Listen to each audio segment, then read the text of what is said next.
Carly, and their two young daughters, Raylan and Rowan. Please join me in welcoming Ryan Hyslop. Hi, Vanya. Thank you for that lovely introduction. Happy Friday, everyone. I hope everyone's enjoying the start to their weekend. Let's go ahead and jump right into advanced Social Security and claiming strategies. And Vanya, I'm actually going to have you back up because, as I always do on this, I want to go over a couple quick reminders on Social Security 101 for those of you who may have missed it, and then we'll jump into the coordination of spousal benefits and how we go about doing it. So if we could go forward a couple slides from here, Vanya, thank you very much. Yeah, let's go back one there, and we'll just start there. And then Vanya, just be mindful of time and everything. I'm going to fly through the first 20 or so slides as we review some of the basics, as we understand some of the different terms of Social Security, and then we'll get into the advanced claiming strategies and some of the different rules of thumb, as I like to call them. For those of you that did not notice, I believe it was yesterday or the day before, Social Security Administration announced its COLA for 2023. I see Chris giving me a big thumbs up there. 8.7% COLA, biggest COLA in Social Security since 1981, I believe. So a 40-year record for a COLA, and that's on top of last year's 5.5% or 5.75%. And again, as a reminder, particularly for the people on this presentation that are UCSD retirees, and you have your UCSD pension, I want you to remember that the COLA that you are receiving from Social Security is worth significantly more to you, or is worth significantly more to you than the COLA that you get in your pension, right? Your pension, you do not get lockstep with CPI. You do for the first 2%, and then after that, it's reduced. And so my guess is the UCSD pension is going to have half of the COLA that you have with Social Security. And the reason I bring that up is because, again, the premise of my Social Security presentation, which is based off of a white paper called Rethinking Social Security in a 401k World, which I can put in the chat here at the end. It was done by the Pension Research Council at the Wharton School of Business.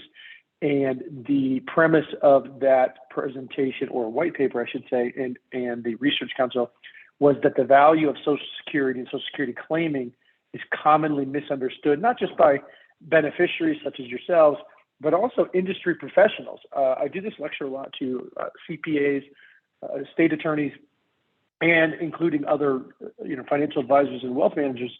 And the reason for that is the far-reaching consequences of making a wrong decision when it comes to Social Security claiming, and what it can do and how it can affect your retirement. So the goal today, again, is just a quick review here in the first 10, 15 minutes of 101.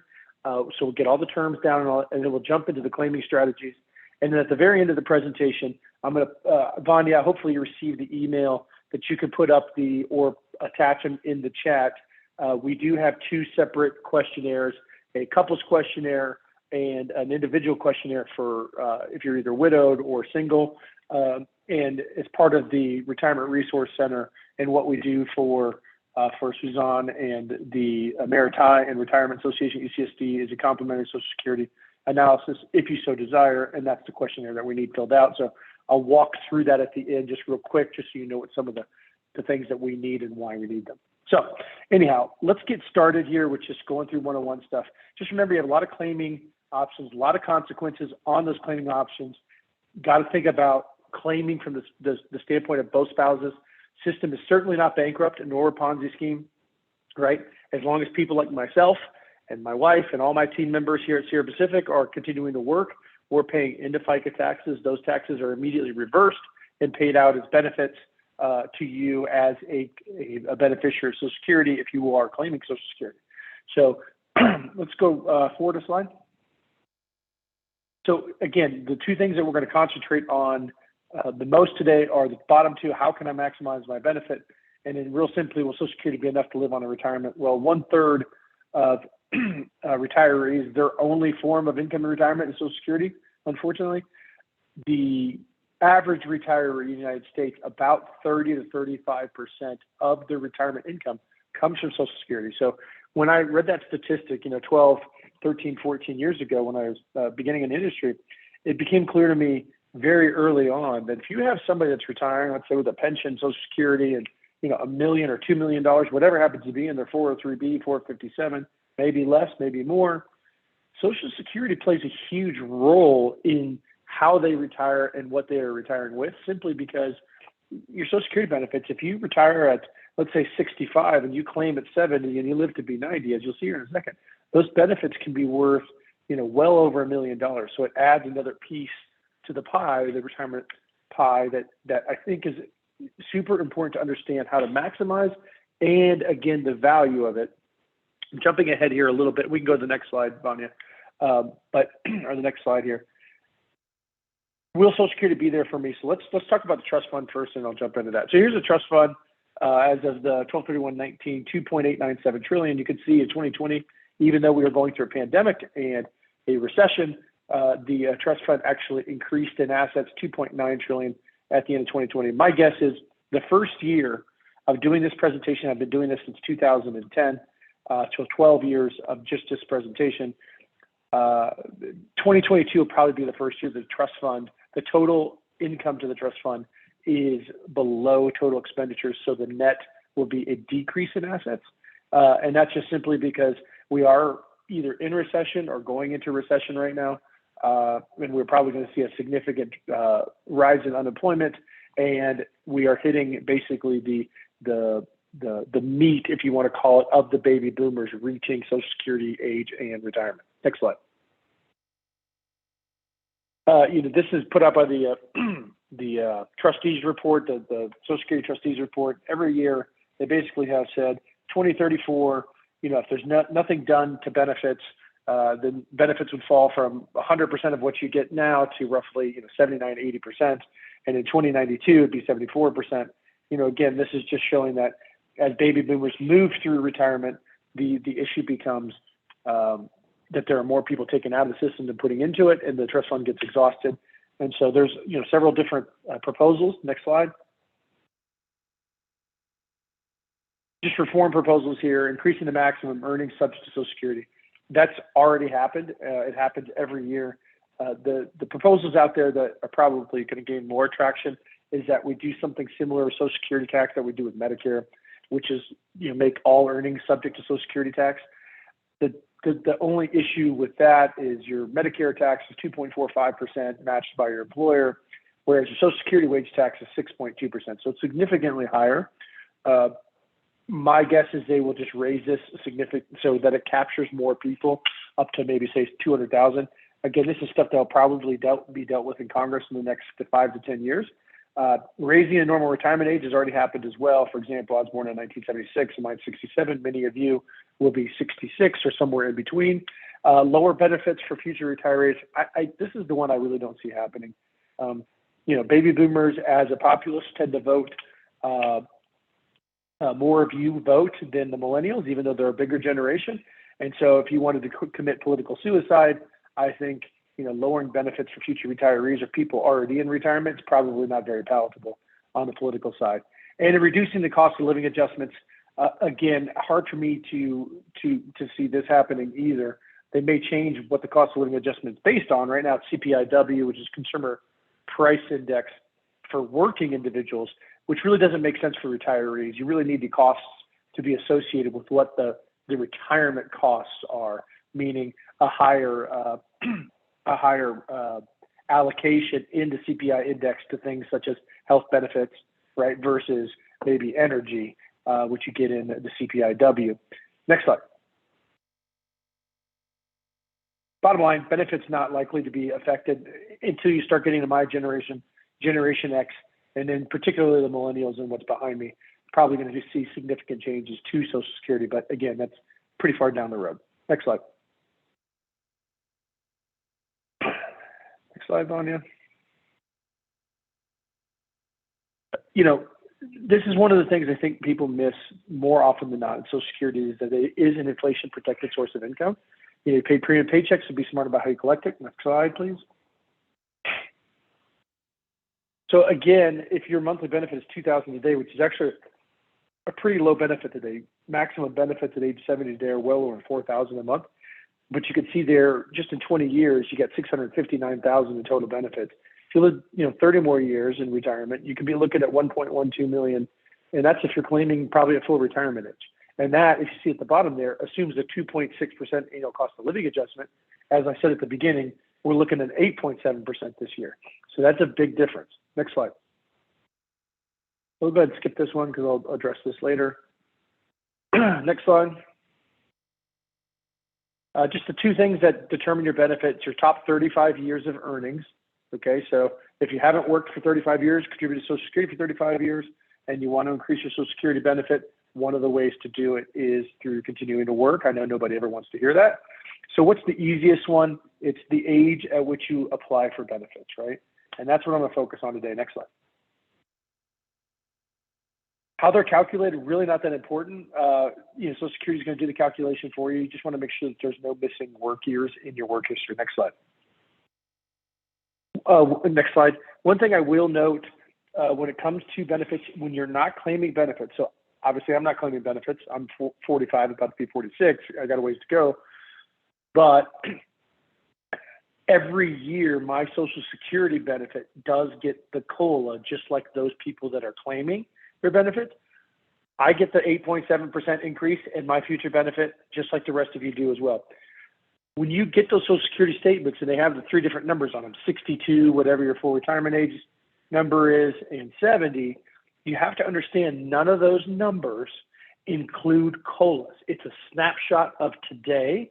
And so it is actually on the very low side. The only time that any of those three numbers would be correct is the day you turn 62, because the Social Security Administration does not and will not project COLAs into the future to show you the compounding effect of your benefit.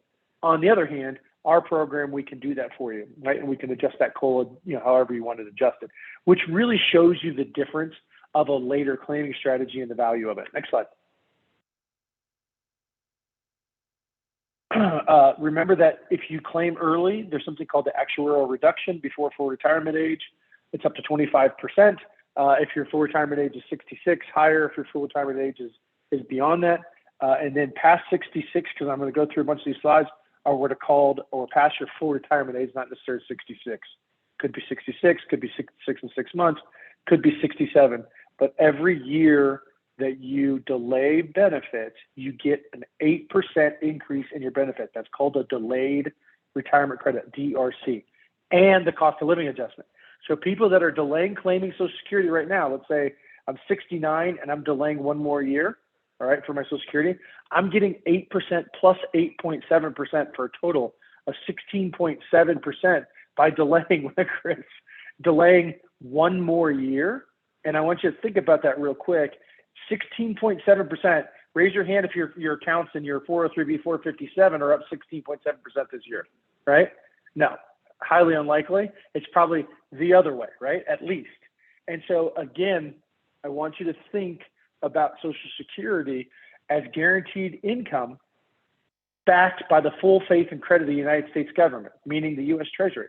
And many of you say, well, my pension's guaranteed too. Okay, yeah, your pension's guaranteed by the California taxpayer, okay?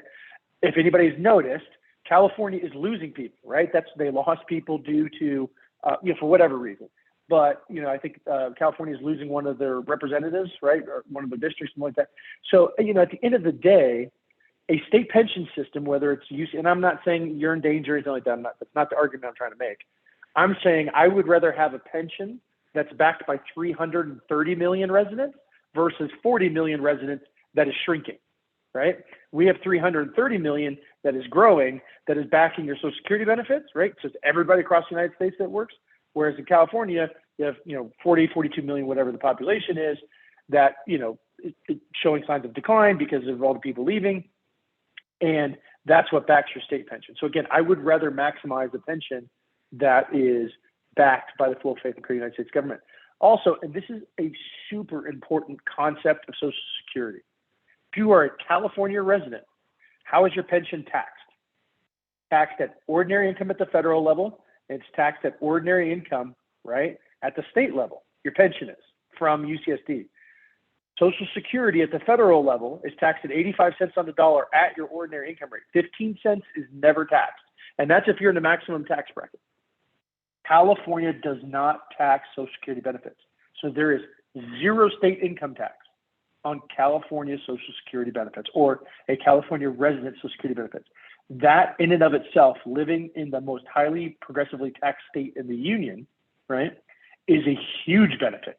And one reason you should absolutely be maxing your Social Security benefit if you live in the state of California. I would argue you should, even if you live in a tax-free state. I'm sitting here in a conference room in our office in Reno, Nevada right now, but I think it's important to understand, even in Reno, even in Nevada where there is no state income tax, I still make the argument to clients that live here, and we have a ton of California. In fact, that's our business here in Nevada actually caters to people from California that are moving here from the Bay Area and such. And my advice to them is still to maximize their Social Security benefit simply because it's very tax advantaged at the federal level as well. Okay. All right. So next slide. Next slide. So, applying for benefits, again, is based on all these factors that you can read here. You can go back to Social Security 101 as well. I spent a little more time on it, but it's an individual decision. It's a customized decision for everyone. There's no rule of thumb that covers everyone. Next slide. Next slide. All right. So a term we need to be familiar with in Social Security, and I use a lot of them. I already talked about delayed retirement credit. I talked about the actuarial reduction.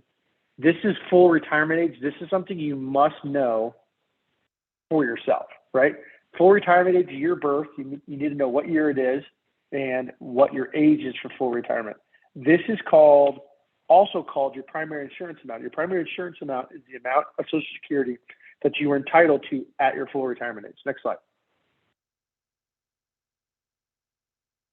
Again, if you apply early, you can see there if your full retirement age is 66, you apply at 62, you get a 25% reduction. If it's 67, it's even more punitive.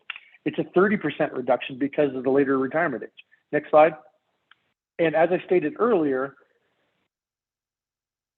next slide there, Vanya. Thank you. As I stated earlier, each year you delay, you're getting that extra 8%. Again, to beat this concept in as much as I can, you're getting 8% guaranteed by the full faith and credit of the United States government, tax deferred, right? And as we'll see in a second, you get survivor benefits off of it. You get spousal benefits off of it. So this is something you want to really, really consider. So, well, what am I supposed to do in those years? That's exactly what this lecture is about. Why would you not draw down your 403B and 457 assets in those years that you're not claiming Social Security in place of your Social Security benefit? What are you essentially doing in your retirement years when you exchange a dollar out of a 401k, 403b, 457, IRA, whatever you want to call it, a pre-tax dollar? So when you take those dollars out in retirement, how are they taxed? Out of your 403b, 457, IRA, 401k. Ordinary income, right? At the state and the federal level. So if you take that money out from, let's say, 67 to 70 in the amount net of your Social Security benefit, each dollar you're taking out of there, you're putting a dollar back into your Social Security bucket, right? Because you're not claiming Social Security earlier, okay? How many of you have a guaranteed 8% plus the cost of living adjustment guaranteed rate of return in your 403b, 457, IRA, 401k? Anyone? Guaranteed? Any of you guys have advisors, Fidelity, whatever, that can guarantee that? No, exactly, right? I can't either. And so the point being is you have a guarantee from the United States government that you're going to get that 8% plus the COLA every year, okay? So again, taking a dollar out of a 403b, 457, also, whether you self-direct your accounts in your retirement plan, whether you work with an advisor such as myself, whether you work with Charles Schwab or Fidelity, and you do it all on your own, or you do one of their plans. What else is there associated with that in your 403b, 457 IRA? Something called fees and expenses, right? You pay an advisor a fee to give you advice. You have expenses in the form of mutual funds. I don't care if you do nothing but buy indexes and ETFs, they're still expenses. And most importantly, as you go into retirement, there's this thing called risk. Anybody noticed any risks this year? Market risk, interest rate risk. all these risks that are out there by investing in the markets. So conceptually, when you take $1 out of your 403B, 457 IRA, 401k, you're exchanging $1 of risk for a guaranteed dollar.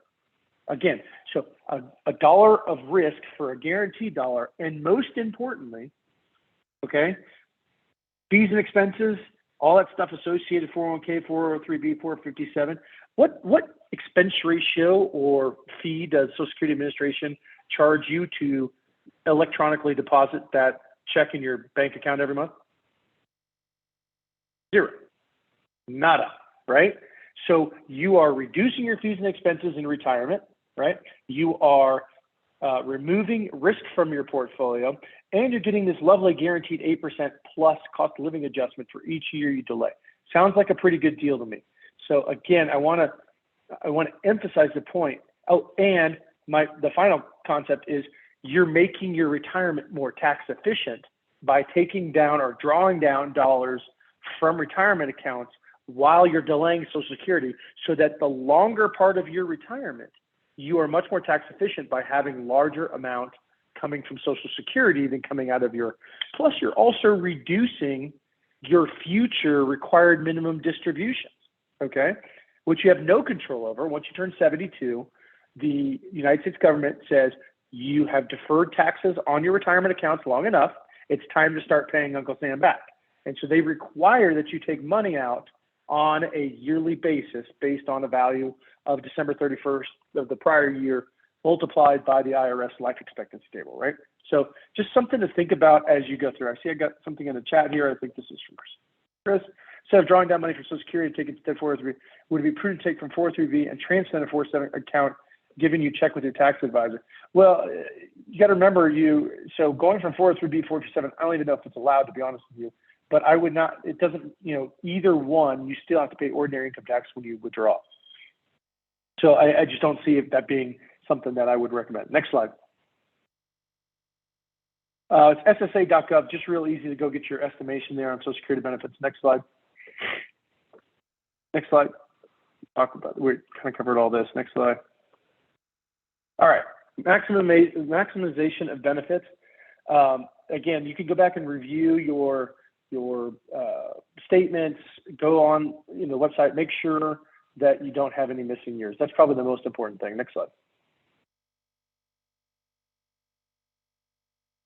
I think I already addressed this. Next slide. I want to get to the spousal stuff here. Next slide.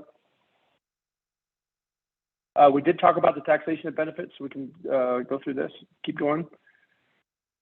That is one thing I did not mention, is the annual earnings test, and this is a couple years old. I think it's closer to 19,000 now. But if you claim Social Security prior to your full retirement age, prior to your full retirement age, there's going to be $1 in benefits withheld for every $2 you earn over a very minimal amount.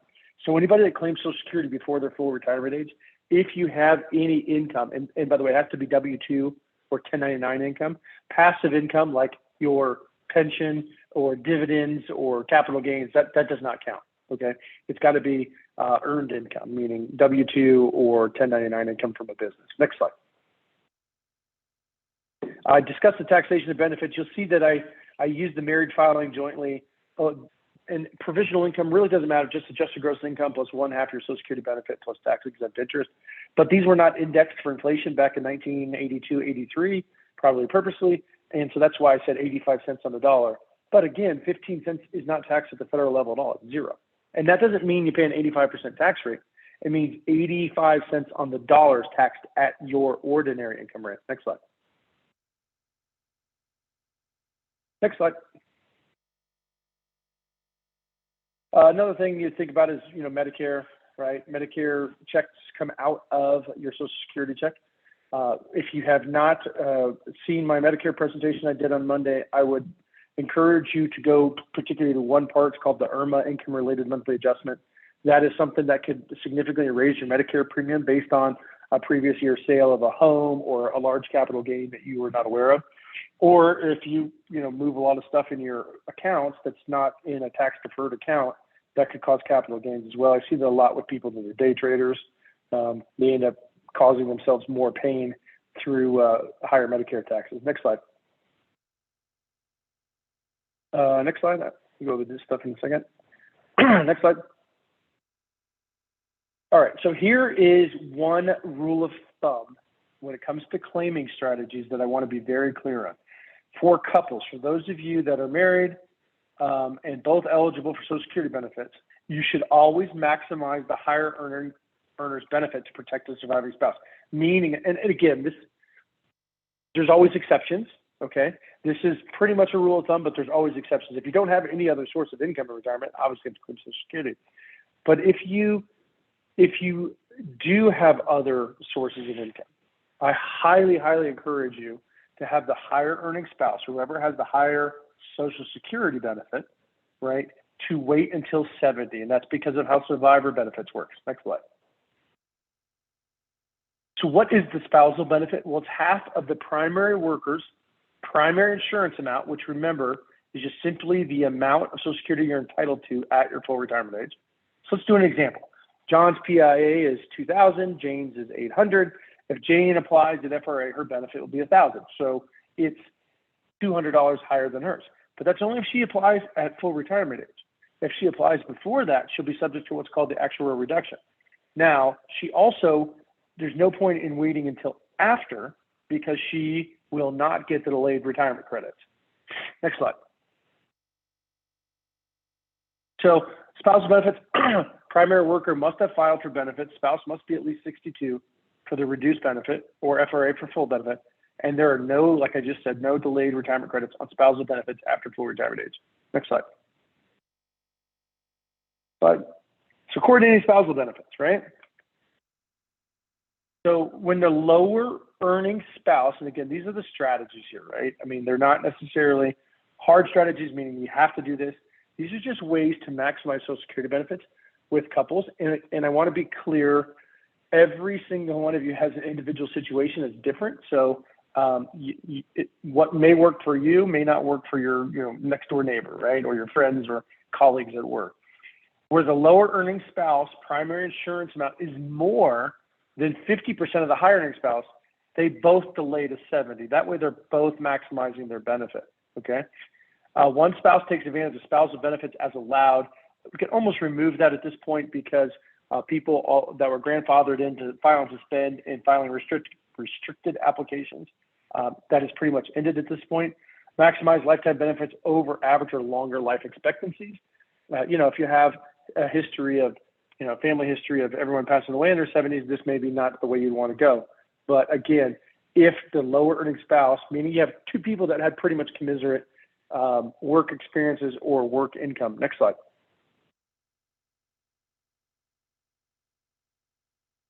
So now, if you have a spouse that has less than 50% of the higher earning spouse PIA, the lower earning spouse claims early. They could claim potentially at 62 if they're not working anymore. They could claim at FRA if they want.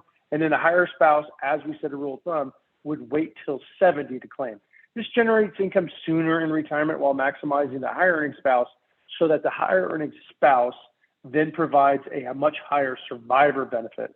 Because unlike spousal benefits, which maximize at 50%, survivor benefits, if claimed at full retirement age or later, account for 100% of whatever the higher earning spouse's benefit was. Next slide.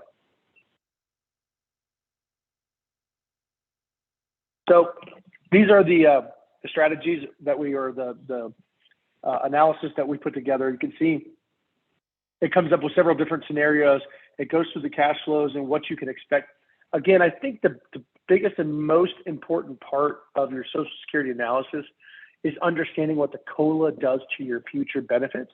The further you are away from claiming, the higher the difference between what you think you're going to get and what you're actually going to get is because of the compounding of the COLAs.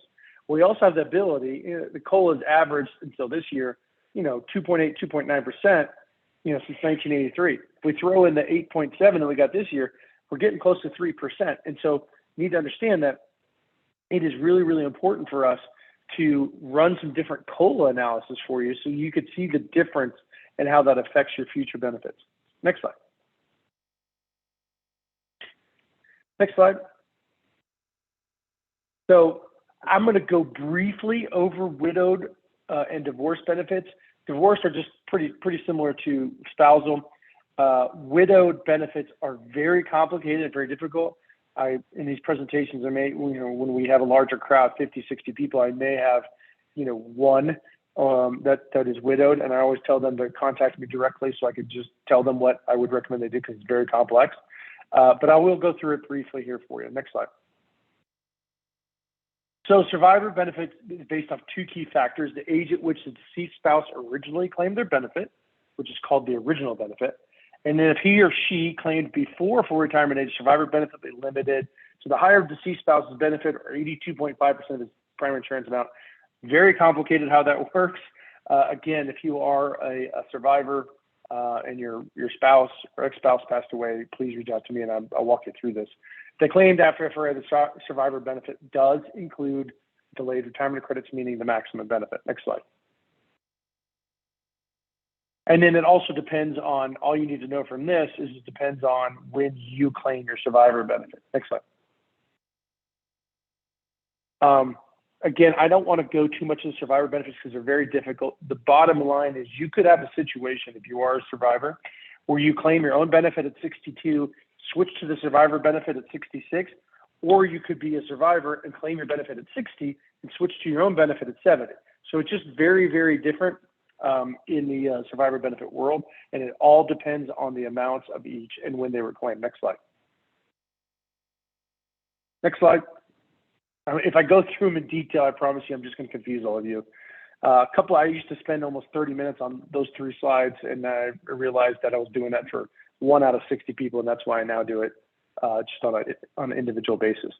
A couple of rules: the couple must have been married at least 9 months at the date of death, except in the case of an accident. Survivor must be at least 60. The 50 is only if you're disabled. Survivor benefit is not available if the widow remarries before age 60, unless the marriage then ends. Okay.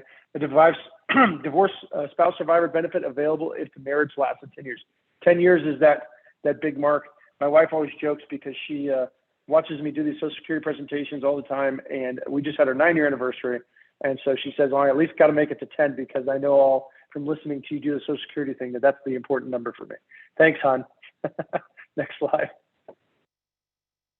Also happens to be for my military pension too. So she's definitely a gunner for the 10-year mark.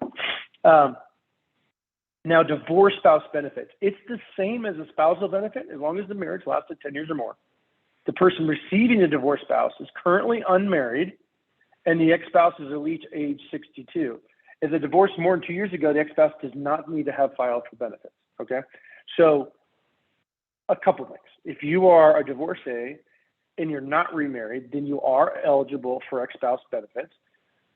The Social Security Administration will not notify your ex-spouse that you're claiming on their benefit. It does not affect them whatsoever, okay? And your ex-spouse has to be at least age 62, and you automatically would get the full spousal benefit. Next slide. Couple of rules: more than one ex-spouse can receive benefits on the same worker. All right, there's the whole story of Johnny Carson and all 4 of his wives. I believe it's 4 or 3 or 4. All were claiming Social Security benefits off of Johnny. Thank you, Johnny Carson. Back in the day, benefits paid to one ex-spouse do not affect those paid to the worker, the current spouse, or the ex-spouses. And the divorce spouse benefits stop upon remarriage of spouse collecting benefits, not upon remarriage of the primary working spouse. So that you can't be, ex-spouses can't be punitive in the Social Security system. It doesn't work that way. Next slide. This is definitely more complicated than I think people give it credit. It's not simply just let me go out and claim my benefit. You really should know when is the best time and how to maximize. Next slide. So again, would you rather be early or delayed, pay a penalty, or get a bonus? I'm going to switch over. Next slide. Let's switch over here real quick. If you give me control, this is pretty much in the presentation. So I can do the whiteboard. I can share my screen here.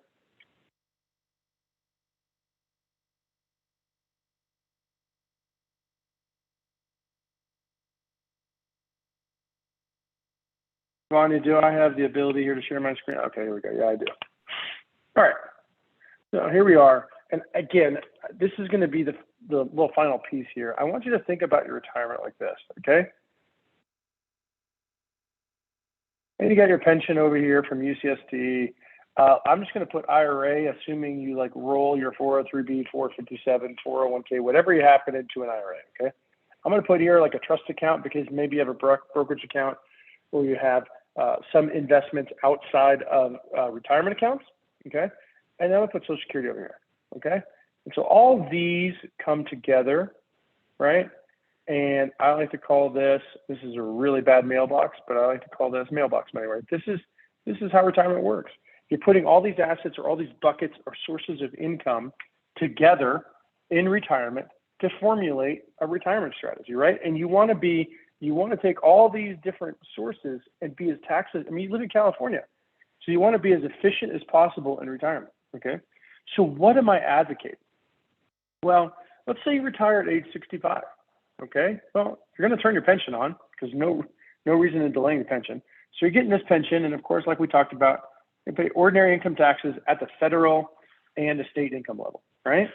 But let's just say, pension is not enough. It's $4,000 or $5,000 a month, whatever it happens to be, and it's not going to pay all the bills. So I need to, and let's say I've saved, I've been a diligent saver, and I've got $1 million in my IRA, and my trust account, my savings brokerage, whatever, has 500K, something like that.